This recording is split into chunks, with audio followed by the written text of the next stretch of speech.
Military power, emergency powers. Section 18. The President shall be the Commander-in-Chief of all armed forces of the Philippines, and whenever it becomes necessary, he may call out such armed forces to prevent or suppress lawless violence, invasion, or rebellion. In case of invasion or rebellion, when the public safety requires it, he may, for a period not exceeding 60 days, suspend the privilege of the writ of habeas corpus or place the Philippines or any part thereof under martial law. Within 48 hours from the proclamation of the martial law or the suspension of the privilege of the writ of habeas corpus, the President shall submit a report in person or in writing to the Congress.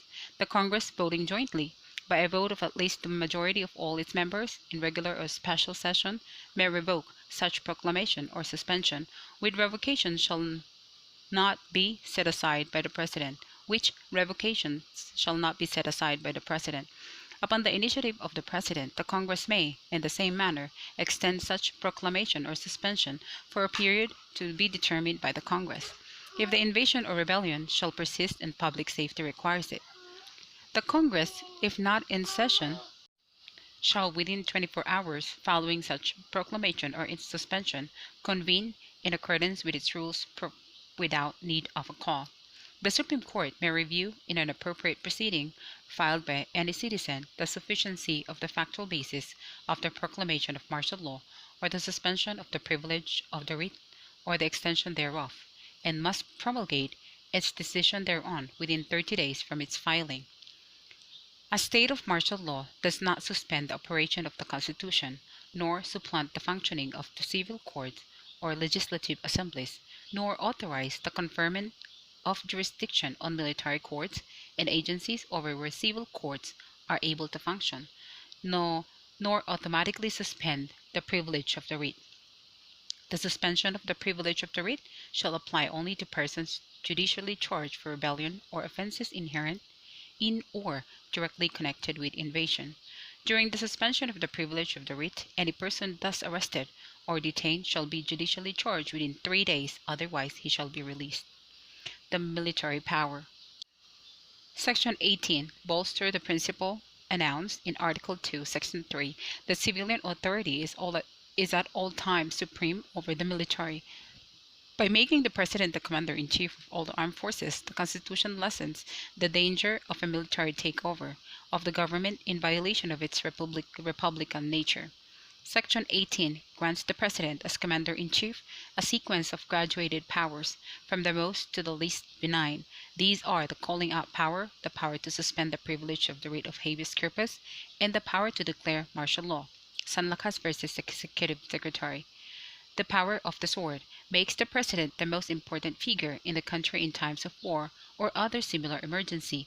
It is because the sword must be wielded with courage and resolution that the President is given vast powers in the making and carrying out of military decisions. The military power enables the President to command all the armed forces of the Philippines, suspend the privilege of the writ of habeas corpus, declare martial law. Limitations on military power. 1. He may call out the armed forces to prevent or suppress lawless violence, invasion, or rebellion only. The grounds for the suspension of the privilege of the writ of habeas corpus and the proclamation of martial law are now limited only to invasion or rebellion. The duration of such suspension or proclamation shall not exceed 60 days, following which it shall be automatically lifted. Within 48 hours after such suspension or proclamation, the President shall personally or in writing report his action to the Congress. If not in session, Congress must convene within 24 hours. The Congress may then, by majority votes of all its members voting jointly, revoke his decision. The revocation may not set aside by the President. By the same vote and in the same manner, the Congress may, upon initiative of the President, extend his suspension or proclamation for a period to be determined by the Congress, if the invasion or rebellion shall continue and the public safety requires extension. The action of the President and the Congress shall be subject to review by the Supreme Court, which shall have the authority to determine the sufficiency of the factual basis of such action.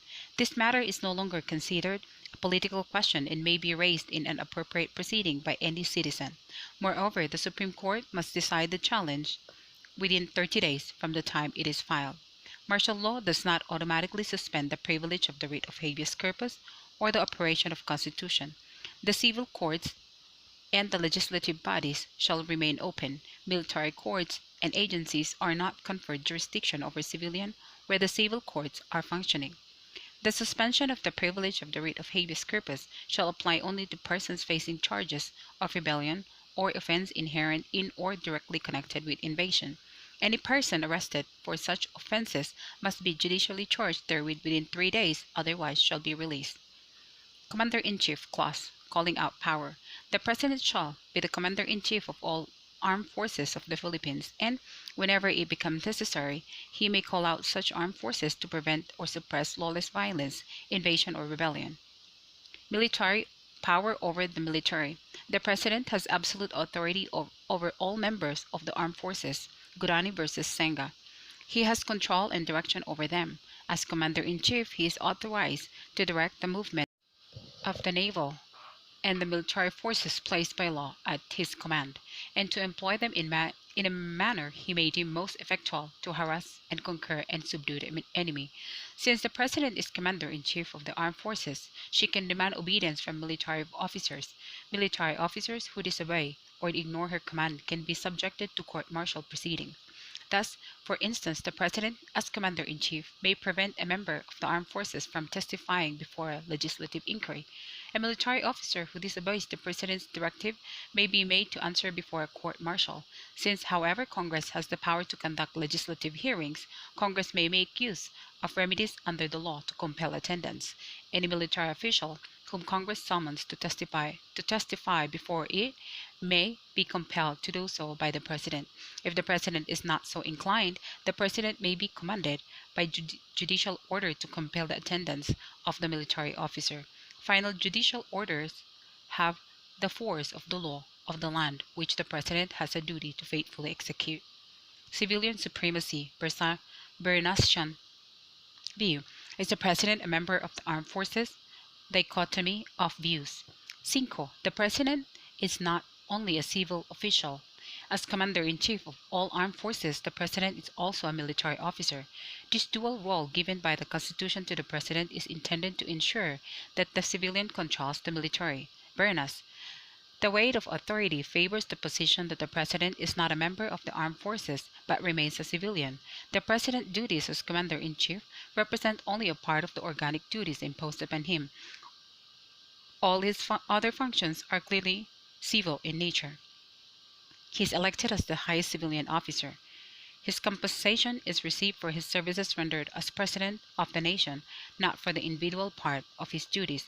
No portion of it is paid from sums appropriated for the military or naval forces. He is not subject to court-martial or other military discipline. The Constitution does not require that the President must be possessed of military trainings and talents. This position, in fact, is the only one compatible with Article 2, Section 3, which says, civilian authority is at all times supreme over the military. The net effect, thus, of Article 2, Section 3, when read with Article 7, Section 18, is that a civilian president holds supreme military authority and is the ceremonial, legal, and administrative head of the armed forces. Calling out powers under Section 18. Most benign power of Section 18, the diminution of any constitutional rights through the suspension of the privilege of the writ of or the declaration of martial law, is deemed a strong medicine to be used sparingly and only as a last resort, and for as long as only truly necessary. Thus, the invocation of the calling out power stands as a balanced means of enabling a heightened alertness in dealing with the armed threat, but without having to suspend any constitutional or statutory rights or cause the creation of any new obligations. Vests no new constitutional statutory power, for the utilization of the calling out power alone cannot vest unto the President any new constitutional or statutory powers, such as the enactment of new laws. At most, it can only renew emphasis on the duty of the President to execute already existing laws without extending a corresponding mandate to proceed extra-constitutionally or extra-legally. Indeed, the calling out power does not authorize the President or the members of the armed forces to break the law. Declaration of State of Rebellion. Declaration of the state of rebellion is within the calling out power of the President. When the President declares a state of emergency or a state of rebellion, her action is merely a description of the situation as she sees it, but it does not give her new powers. The declaration cannot diminish or violate constitutionally protected rights. San Lakas versus Executive Secretary. Declaration of a state of national emergency. The President can validly declare a state of national emergency even in the absence of congressional enactment. David versus Ermita. PP 1017 case. Facts. On February 24, 2006, President Arroyo issued Presidential Proclamation 1017, declaring a state of national emergency. The Solicitor General enumerated the following events that led to the issuance of PP 1017. 1. Escape of Magdalo Group and their audacious threat of the Magdalo D-Day. 2. The defecations in the military, particularly in the Phil Marines. 3. Reproving statements of the communist leaders. 4. Minutes of the intelligence report and security group of the Philippine Army, showing the growing alliance between the NPA and the military. Did PGMA gravely abuse her discretion in calling out the EFP? No. Section 18 grants the President the calling out power. The only criterion for the exercise is that whenever it becomes necessary, the President may call the armed forces to prevent or suppress lawless violence, invasion, or rebellion. These conditions are present in this case. Considering the circumstances then prevailing, PGMA found it necessary to issue PP 1017. Owing to her obvious vast intelligence network, she is in the best position to determine the actual condition in her country. The PP 1017 is constitutional insofar as it constitutes a call by PGMA on the EFP to prevent or suppress lawless violence. President's action in calling out the armed forces and judicial review. It may be gathered from the broad grant of power that the actual use to which the President puts the armed forces is unlike the suspension of the privilege of writ of habeas corpus not subject to judicial review. But wait, while the court considered the President's calling out power as a discretionary power solely vested in his wisdom, and that it cannot be called upon to overrule the President's wisdom or substitute its own, it stressed that this does not prevent an examination of whether such power was exercised within permissible constitutional limits or whether it was exercised in a manner constituting grave abuse of discretion. IBP versus Zamora. Judicial inquiry can go no further than to satisfy the court, not that the President's decision is correct, but that the President did not act arbitrarily. Thus, the standard is not correctness but arbitrariness. It is incumbent upon the petitioner to show that the President's decision is totally bereft of factual basis, and that if he fails, by way of proof, to support his assertion, then this court cannot undertake an independent investigation beyond the pleadings. IBP versus Zamora. Cited in David versus Arroyo. Question: what is the extent of the President's power to conduct peace negotiation? Answer: main opinion, J. Carpio Morales. The President's power to conduct peace negotiations is implicitly included in her powers as Chief Executive and Commander-in-Chief. The President, in the course of conducting peace negotiations, may validly consider implementing even those policies that require changes to the Constitution, but she may not unilaterally implement them without the intervention of Congress or act in any way as if the assent of that body were assumed as a certainty. Given the limited nature of the President's authority to propose constitutional amendments, she cannot guarantee to any third party that the required amendments will eventually be put in place, nor even be submitted to plebiscite. Suspension of the privilege. The writ of habeas corpus. The writ of habeas corpus is a writ directed to a person detaining another, commanding him to produce the body of the prisoner at the designated time and place, with the day and cause of his capture and detention, to submit to, and receive whatever the court or judge awarding the writ shall consider in his behalf. Purpose: the great object of which is the liberation of those who may be in prison without sufficient cause. To what habeas corpus extend, except as otherwise provided by law, the writ of habeas corpus shall extend to all cases of illegal confinement or detention by which any person is deprived of his liberty, and by which the rightful custody of any person is withheld from the person entitled thereto. Rule 102, Section 1 of the Rules of Court. Privilege of the writ of habeas corpus. Privilege: it is the right to have an immediate determination of the legality of the deprivation of physical liberty. Suspension of the privilege. In case of invasion or rebellion, when the public safety requires it, the President may, for a period not exceeding 60 days, suspend the privilege of the writ of habeas corpus. Suspension of the privilege. Meaning, suspension of the privilege does not suspend the writ itself, but only its privilege. This means that when the court receives an application for the writ and it finds the petition in proof form, it will issue the writ as a matter of course. Example, the court will issue an order commanding the production before the court of the person alleged detained, at a time and place stated in the order, and requiring the true cause of this detention to be shown to the court.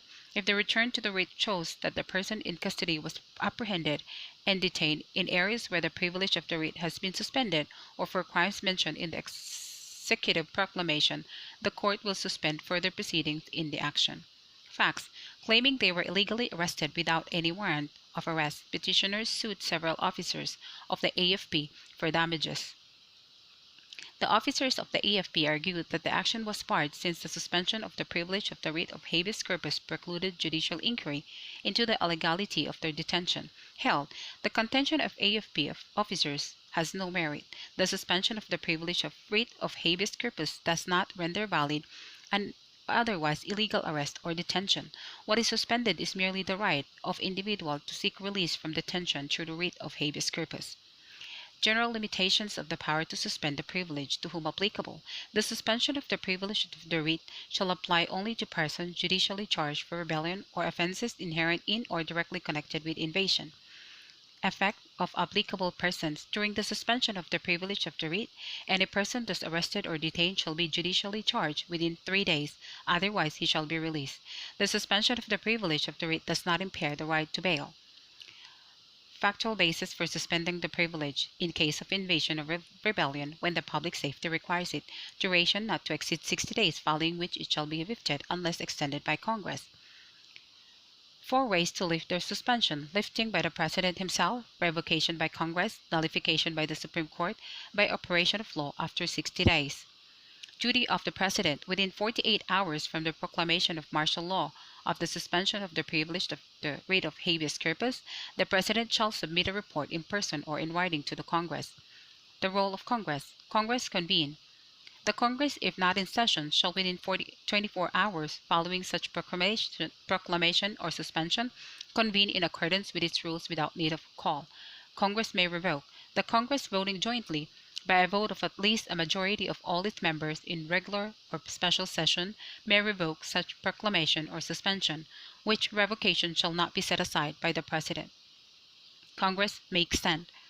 Upon the initiative of the President, the Congress may, in the same manner, extend such proclamation or suspension for a period to be determined by the Congress, if the invasion or rebellion shall persist and public safety requires it. Role of the Supreme Court. The Supreme Court may review, in an appropriate proceeding filed by any citizen, the sufficiency of the factual basis of the proclamation of martial law, or the suspension of the privilege of the writ, or the extension thereof, and must promulgate its decision therein within 30 days from its filing. Martial law. Defined. Martial law in its strict sense refers to that law which has application when civil authority calls upon the military arm to aid in its civil function. Military arms does not supersede civil authority. Martial law in the Philippines is imposed by the executive as specifically authorized and within the limits set by the Constitution. Martial law is essentially police power. This is born out of the constitutional text, which sets down public safety as the object of the exercise of martial law. Public safety is the concern of police power. What is peculiar, however, about martial law as police power is that whereas police power is normally a function of the legislature executed by the civilian executive arm, under martial law, police power is exercised by the executive with the aid of the military. Martial law is a flexible concept. Martial law depends on 2 factual bases: the existence of invasion or rebellion, and 2, the requirements of public safety. Necessity creates the condition of martial law, and at the same time limits the scope of martial law.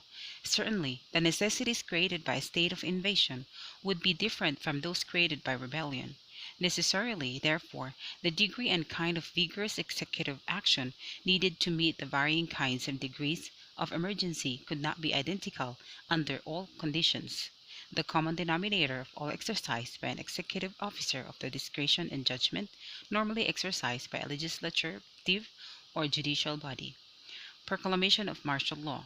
In case of invasion or rebellion, when the public safety requires it, the President may, for a period not exceeding 60 days, suspend the privilege of the writ of habeas corpus, or place the Philippines or any part thereof under martial law. Q. Is PP 1017 actually a declaration of martial law? Answer: no, it is merely an exercise of PGM's calling out power for the armed forces to assist her in preventing or suppressing lawless violence. It cannot be used to justify acts that only under a valid declaration of martial law can be done.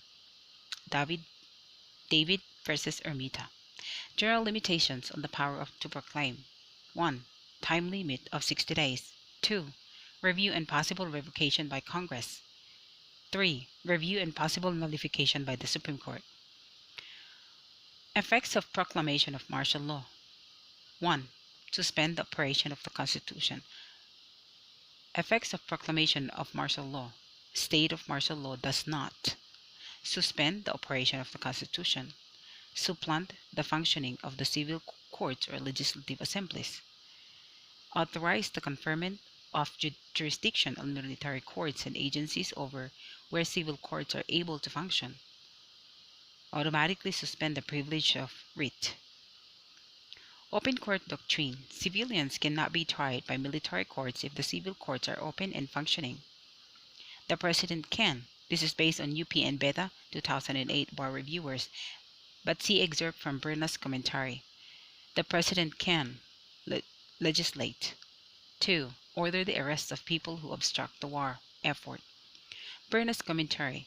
The statement that martial law does not supplant the functioning of legislative assemblies means that ordinary legislation continues to belong to legislative bodies even during martial law. Does this mean that the martial law administrator is without power to legislate?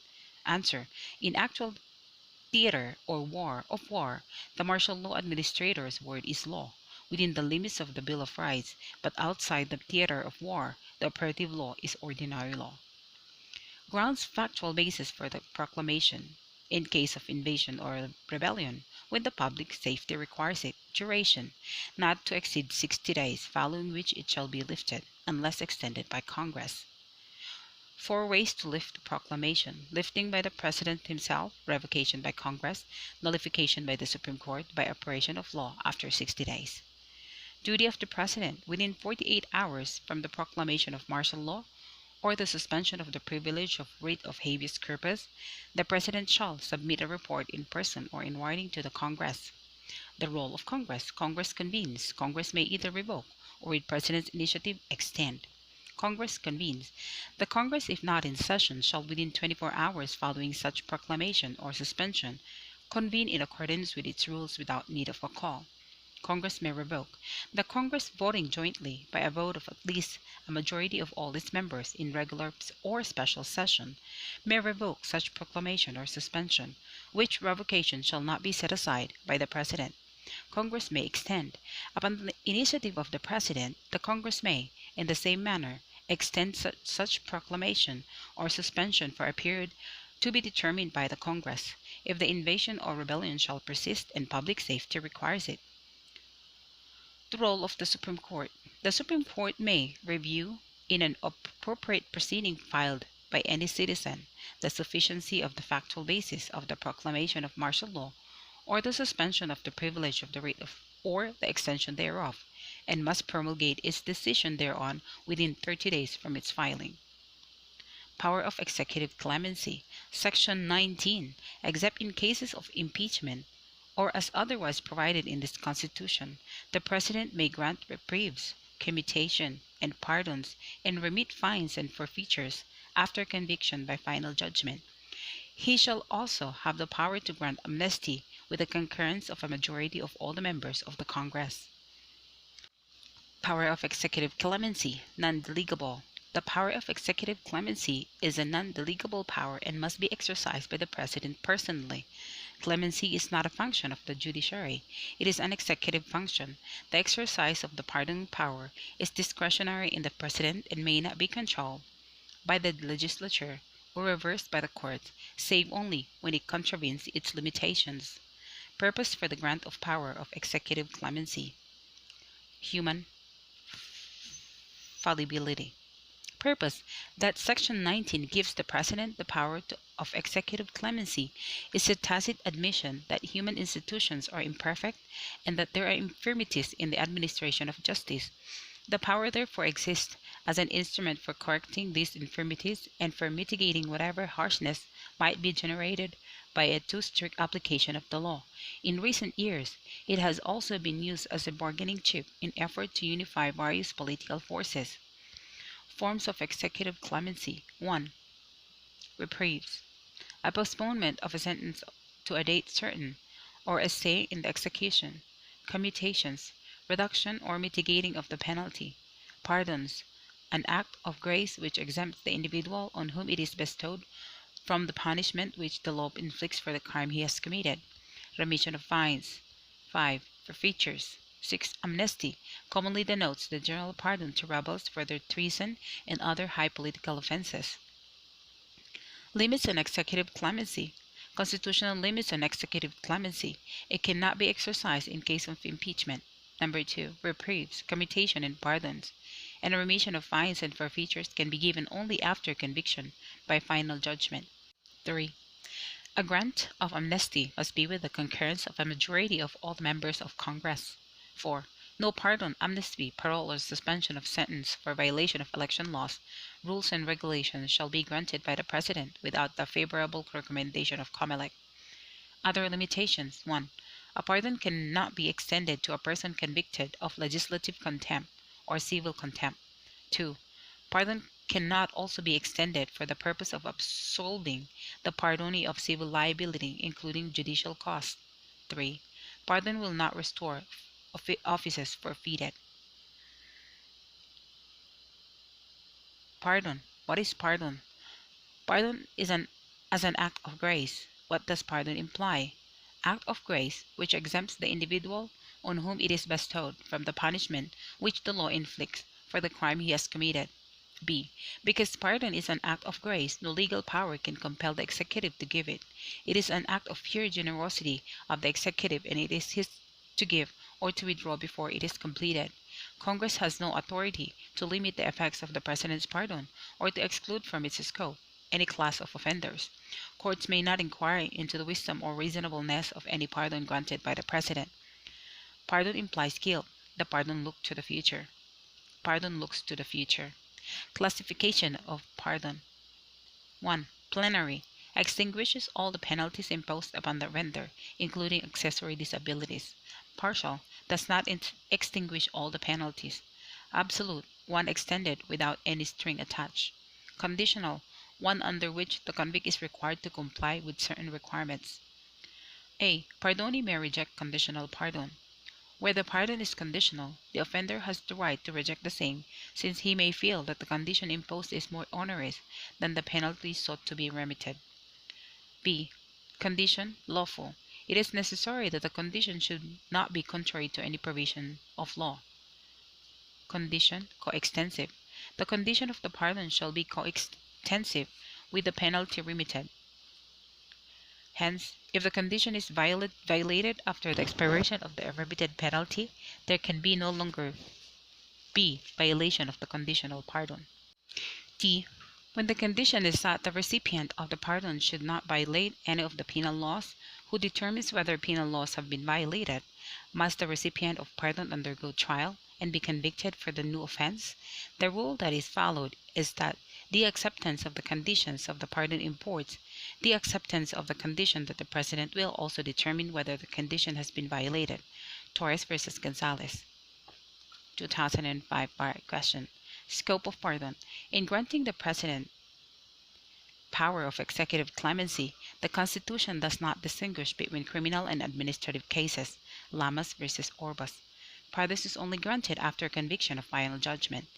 A convict who has already served his prison term may still be extended a pardon for the purpose of relieving him of whatever accessory liabilities have attached to his offense. Limitation and exercise of pardon. Constitutional limitations. It cannot be exercised in case of impeachment. Reprieves, commutation, and pardon and remission of fines and forfeitures can be given only after conviction of final judgment. 3. No pardon, amnesty, parole, or suspension of sentence for violation of electric laws. Rules and regulations shall be granted by the President without the favorable commendation of COMELEC. Other limitations. A pardon cannot be extended to a person convicted for legislative contempt or civil contempt. 2. Pardon cannot also be extended for the purpose of absolving the pardonee of civil liability, including judicial costs. 3. Pardon will not restore offices forfeited or property or interest vested in others in consequence of the conviction and judgment. When act of pardon completed. Conditional. A pardon must be delivered to and accepted by the offender before it takes effect. Reason. The reason for requiring acceptance of a pardon is the need for protecting the welfare of its recipient. The condition may be less acceptable to him than the original punishment and may in fact be more onerous. Absolute. Berna submits that acceptance by the condemned is required only when the offer of clemency is not without encumbrance. Note: a pardon obtained by fraud upon the pardoning power, whether by misrepresentation or by suppression of the truth or by any other imposition, is absolutely void. Effects of pardon. Relieves criminal liability. Does not absolve civil liabilities. Does not restore public offices already forfeited, although eligibility for the same may be restored. A. As to punitive consequences and fines in favor of government, pardon relieves a party from all punitive consequences of his criminal act. Pardon will have the effect of remitting fines and forfeitures which otherwise will inure to the interest of the government itself. As to civil liabilities pertaining to private litigants, pardon will not relieve the pardonee of the civil liability and such other claims as may pertain to private litigants. As regards reinstatement, one who is given pardon has no demandable right to reinstatement. He may, however, be reappointed, Monsanto versus Factoran. Once reinstated, he may be given his former rank. Sabelo versus Department of Education. However, if a pardon is given because he was acquitted on the ground that he did not commit the crime, then reinstatement and back wages would be due. Garcia versus COA. In order that pardon may be utilized as a defense in subsequent judicial proceedings, it is necessary that it must be pleaded. Pardon versus parole. Parole involves only a release of the convict from imprisonment, but not a restoration of his liberty.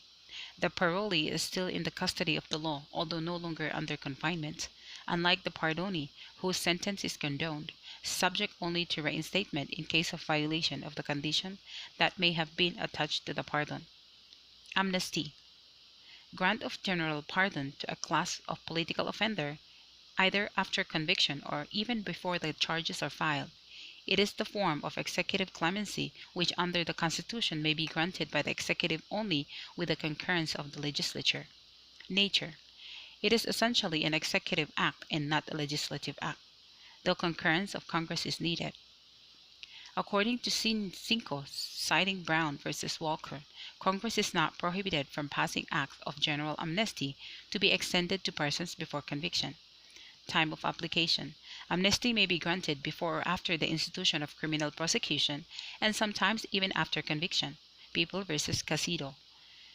Effect of application. By applying for amnesty, the accused must be deemed to have admitted the accusation against him. People versus Salig. Effects of the grant of amnesty. Criminal liability is totally extinguished by amnesty. The penalty and all its effects are thus extinguished.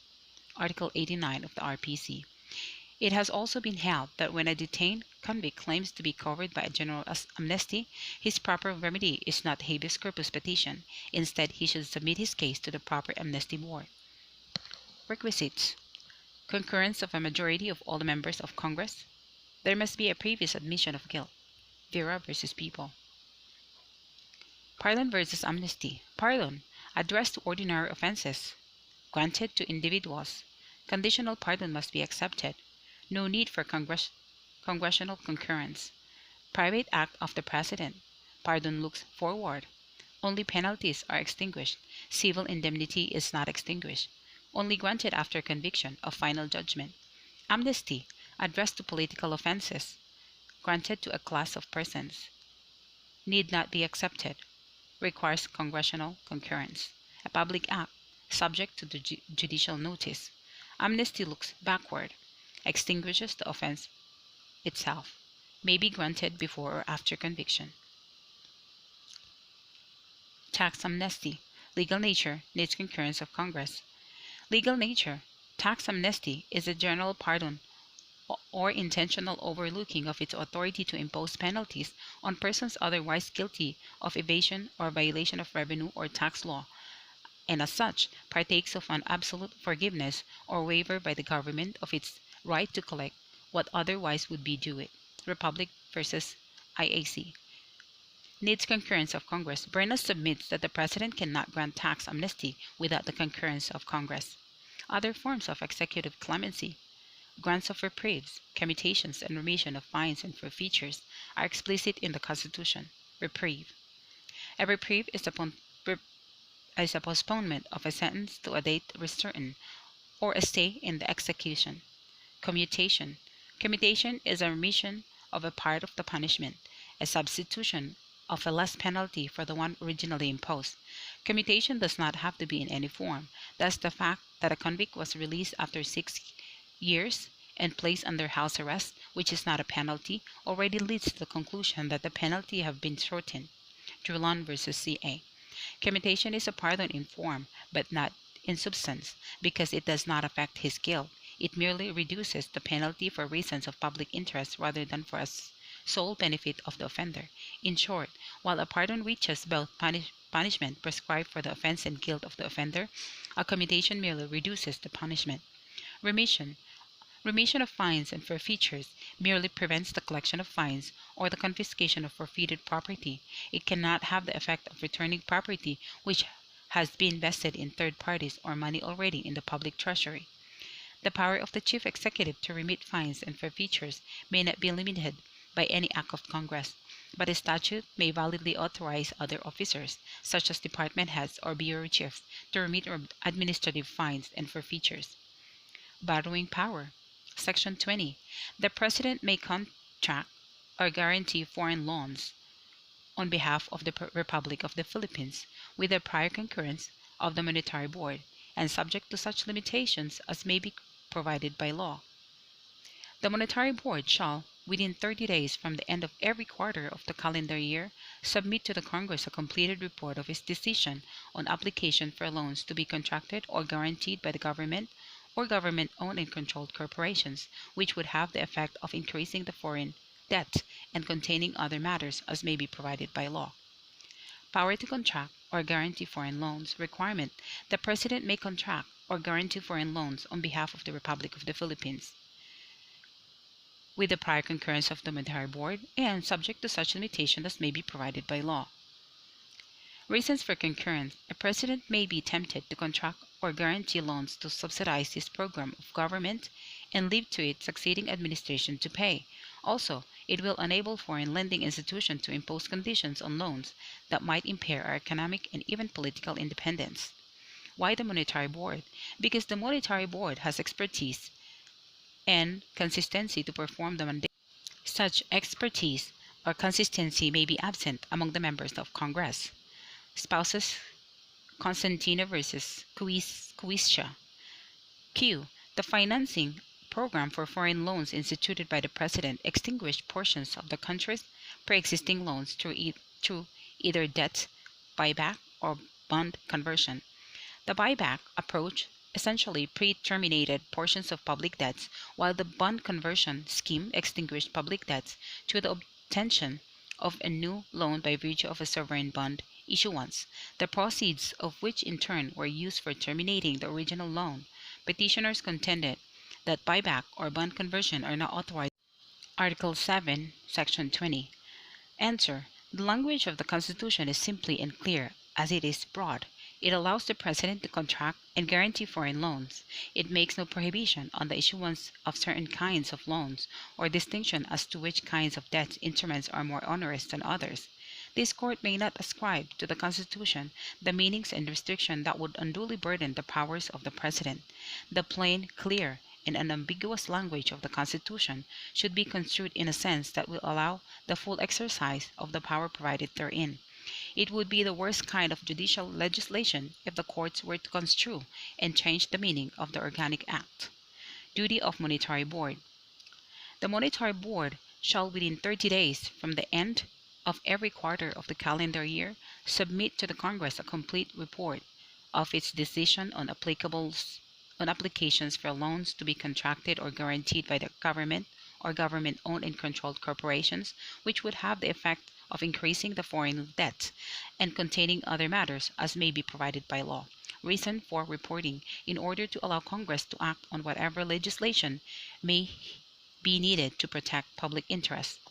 Foreign affairs power, diplomatic power. The President and foreign affairs powers. As head of state, the President is supposed to spokesman of the nation on external affairs.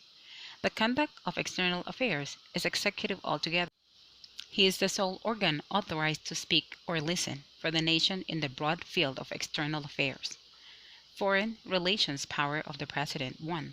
The power to negotiate treaties and international agreements. 2. The power to appoint ambassadors and other public ministers and consuls. 3. The power to receive ambassadors and other public ministers accredited to the Philippines. 4. The power to contract and guarantee foreign loans on behalf of the Republic. 5. The power to deport aliens. 6. The power to decide that a diplomatic officer who has become persona non grata be recalled. 7. The power to recognize governments and withdraw recognition. Source of power: the extensive authority of the President in foreign relations in a government pattern after that of the U.S. proceeds from two general sources: the Constitution, the status of sovereignty and independence of a state. In other words, the President derives his power over the foreign affairs of the country not only from specific provisions of the Constitution, but also from customs and positive rules followed by independent states in accordance with international law and practice. Concurrence of Senate. When concurrence of Senate needed, when concurrence of Senate not needed, scope of power to concur. Section 21. No treaty or international agreement shall be valid and effective unless concurred in by at least 2/3 of all the members of the Senate. When concurrence of Senate needed, concurrence of at least 2/3 of all the members of Senate is needed for the validity and effectivity of 1. Treaties of whatever kind, whether bilateral or multilateral. 2. International agreements which are permanent and original. When concurrence of Senate not needed, less formal types of international agreements, agreements which are temporary or are mere implementations of treaties or statutes, do not need concurrence. Scope of power to concur. The power to ratify is vested in the President, subject to the concurrence of Senate. The role of the Senate, however, is limited only to giving or withholding its consent or concurrence to the ratification. Hence, it is within the authority of the President to refuse to submit a treaty to the Senate. Although the refusal of a state to ratify a treaty which has been signed in his behalf is a serious step that should not be taken lightly, such decision is within the competence of the President alone, which cannot be encroached by the court via a writ of mandamus. Pimentel versus Executive Secretary.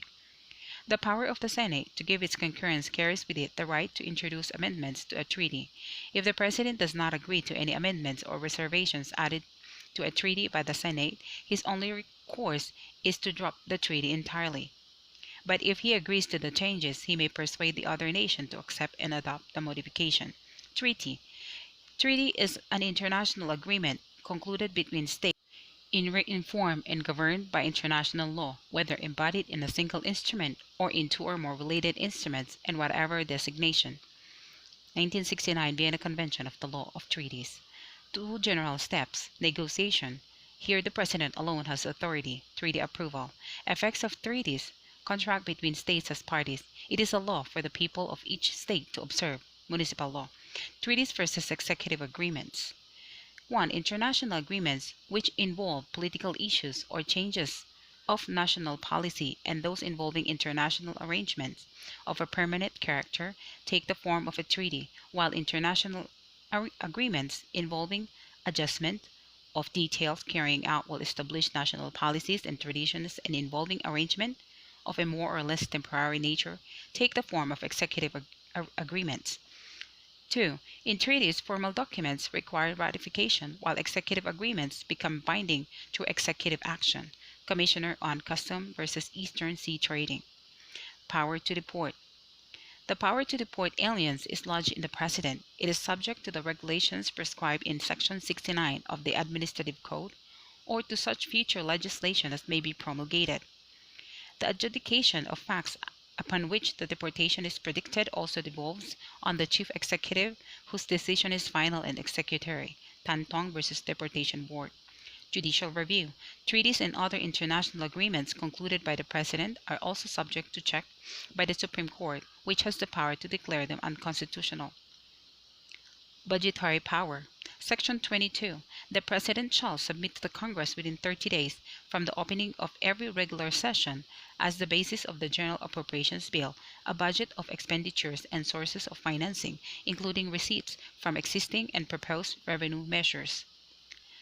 Budgetary power. This power is properly entrusted to the Executive Department, as it is the President who, as Chief Administrator and Enforcer of laws, is in best position to determine the needs of the government and propose the corresponding appropriations therefor on the basis of existing or expected source of revenue. The budget of receipts and expenditures prepared by the President is the basis for the General Appropriation Bill passed by the Congress. The phrase sources of financing has reference to source other than taxation. Government budgetary process. The complete government budgetary process has been graphically described as consisting of 4 major phases. 1. Budget preparation. 2. Legislative authorization. 3. Budget execution. 4. Budget accountability. Congress may not increase appropriations. The Congress may not increase the appropriations recommended by the President for the operation of the government as specified in the budget. Article 6, Section 25, Number 1. Informing powers. Section 23. The President shall address the Congress at the opening of its regular session. He may also appear before it at any other time. Not mandatory. Although couched in mandatory language, the first sentence of this provision does not as a rule impose a compellable duty on the President. State of the Nation Address. The President usually discharges the informing power through the State of the Nation Address, which is delivered at the opening of the regular session of the legislature.